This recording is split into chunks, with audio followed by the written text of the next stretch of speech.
Vós sois meu pastor, ó Senhor, nada me faltará se me conduzis. Em verdes pastagens feliz eu descansei, em vossas águas puras.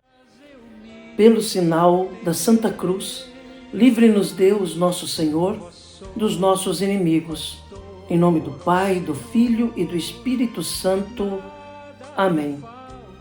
Que a graça de nosso Senhor Jesus Cristo, o amor do Pai e a comunhão do Espírito Santo esteja com você, meu irmão, com você, minha irmã, com a sua família, porque bendito é o Deus que nos reúne e reúne sempre no amor do seu Filho, nosso Senhor Jesus Cristo.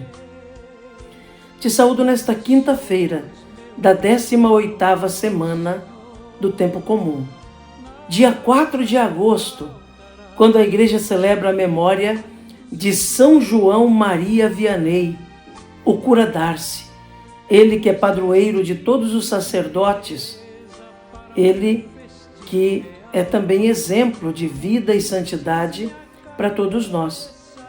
De forma especial, então, no dia de hoje, nos confiamos à intercessão do Santo Cura d'Ars sobre nós, sobre nossas famílias.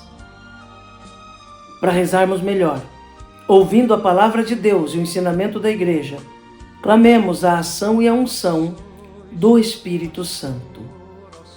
Vinde, Espírito Santo, enchei os corações dos vossos fiéis e acendei neles o fogo do vosso amor. Enviai o vosso Espírito e tudo será criado, e renovareis a face da terra. Oremos.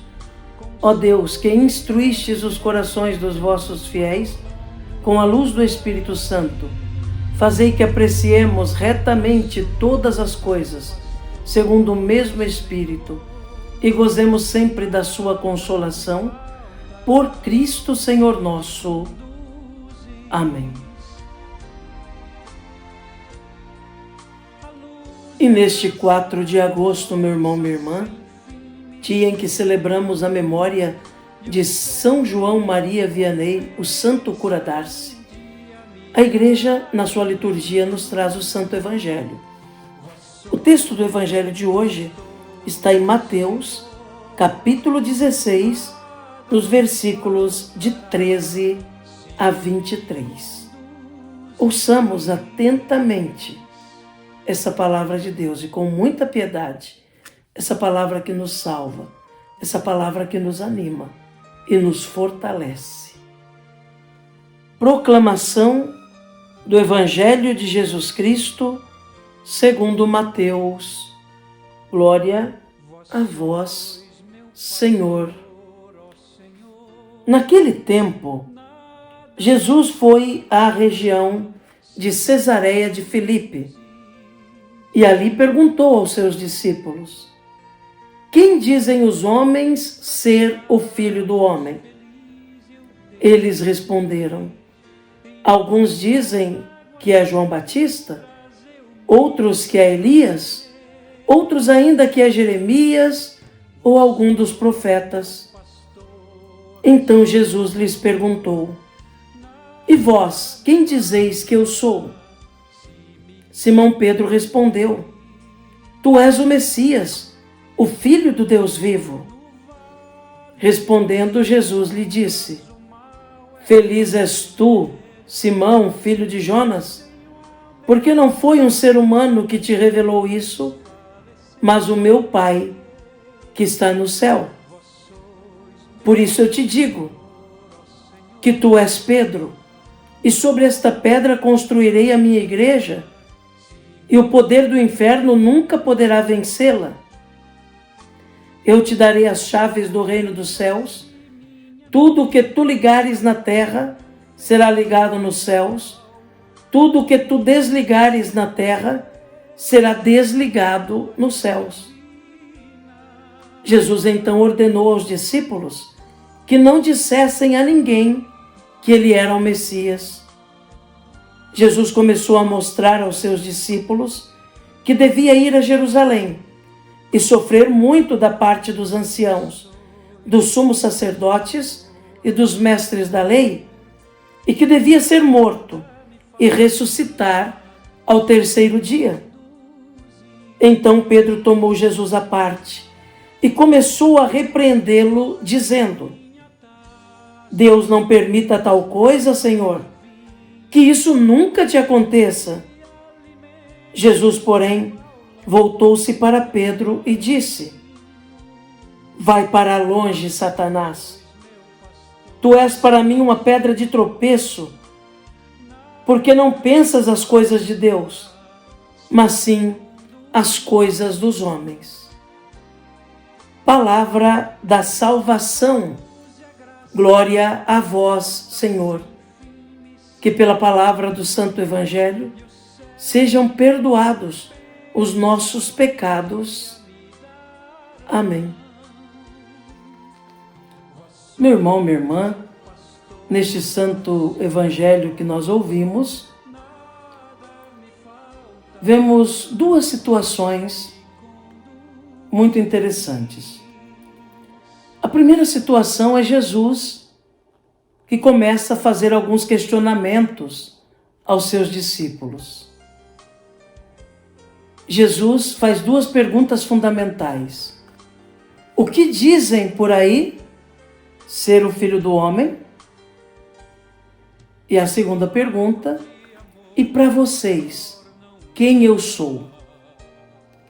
A primeira pergunta, Jesus quer saber qual é a opinião que as pessoas têm a respeito dele.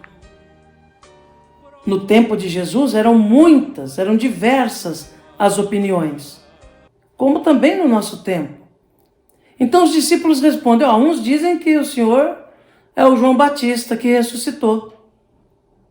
Outros acreditam que o Senhor é o Elias que voltou, aquele que foi arrebatado no carro de fogo e que voltaria um dia. Outros pensam que o Senhor é o Jeremias, algum dos profetas antigos que ressuscitou.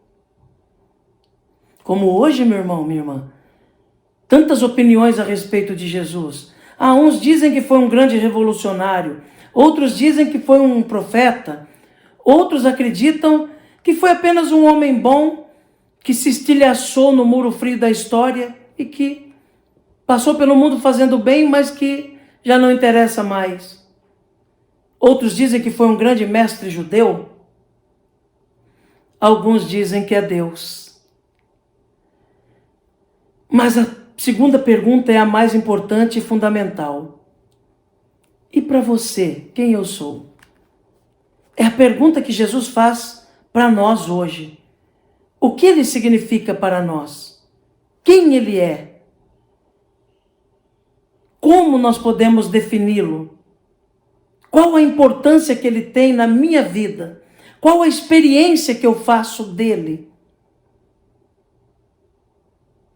E aí cada um de nós vai poder responder a partir da experiência verdadeira e pessoal que fazemos da pessoa de Jesus. Nós podemos dizer: Ele é o meu Salvador, é o Senhor da minha vida, aquele que derramou o sangue na cruz por causa de mim, aquele que me ama de modo incondicional, aquele que não faz acepção de pessoas, aquele que não permaneceu na morte, mas está vivo e caminha junto comigo e dentro de mim. A experiência de cada um vai nos permitir dar essa resposta fundamental à pergunta mais importante. E para você, quem eu sou? A segunda coisa é a resposta de Pedro.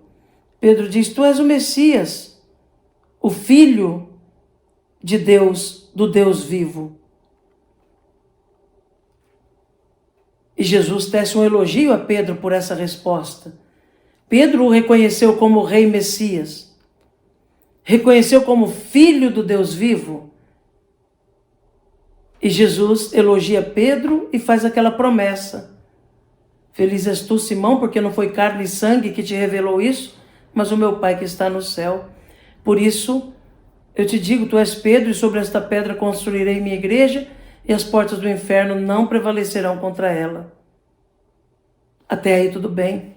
Pedro deu a sua resposta da fé, Pedro deu a sua resposta pessoal, a partir da experiência que estava fazendo de Jesus.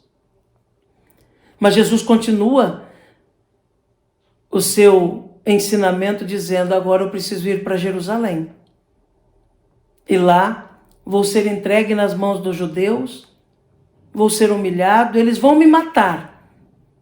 Mas no terceiro dia eu vou ressuscitar. Pedro não estava ainda preparado para ouvir aquilo.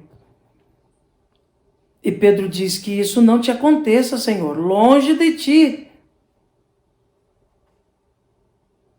E aí Jesus deixa claro para Pedro que os pensamentos de Deus não são os pensamentos dele. Que os planos de Deus não são os planos dele. Por isso Jesus diz: vai para longe, tentador, vai para longe, Satanás. Jesus tinha elogiado a Pedro, que tinha dado uma resposta certa, mas parece que ele nem sabia o que estava respondendo, porque imediatamente quis mudar os planos de Deus. Meu irmão, minha irmã, nós não podemos, nem temos força para mudar os planos de Deus e a vontade de Deus. Ao contrário, como discípulos e discípulas, devemos estar abertos para acolher os planos de Deus, para colocar em prática os planos de Deus, para fazer com que a vontade de Deus se faça em nós. Não nos esquivarmos da vontade de Deus. Não querer sobrepor a vontade de Deus à nossa própria vontade. O que Pedro tentou fazer. Ao contrário, nos alinhar à vontade de Deus, que por mais difícil que seja, sempre é a melhor para nós. Acolher o plano de Deus em nossa vida, que pode ser difícil, custoso, mas é o melhor para nós. Que Jesus nos ajude então a reconhecê-lo como Senhor. E reconhecendo-o como Senhor, aceitar em nós os planos que Ele tem, a vontade que Ele tem para nós. Que Jesus nos ajude. E São João Maria Vianney, que hoje nós celebramos, reze por nós. Amém. E o céu em recompensa